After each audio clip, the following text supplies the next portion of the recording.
Las tripulaciones que integran el ejercicio multinacional Salitre 2022 iniciaron las operaciones de vuelo de la subfase de familiarización, en que participan medios aéreos de las Fuerzas Aéreas de Argentina, Brasil y Chile.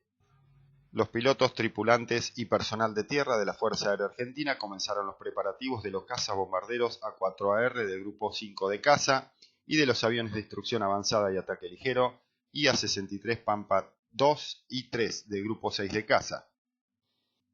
Por su parte, personal de la Fuerza Aérea Brasileña también iniciaron los preparativos de alistamiento de los aviones de combate F-5M Tigre II del Escuadrón Pampa I y 14 del Grupo de Aviación, asignado al primer Grupo de Aviación de Caza.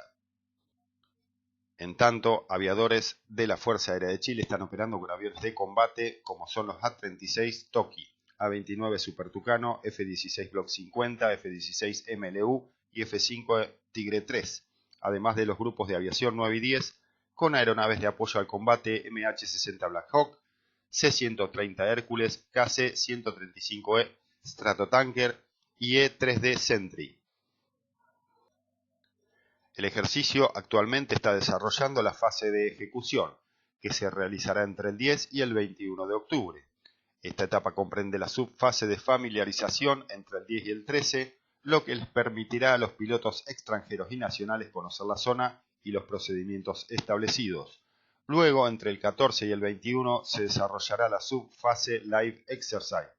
donde las tripulaciones, como coalición, emplearán los medios aéreos desplegados en la base aérea Cerro Moreno en Antofagasta y en la base aérea Los Cóndores en Iquique.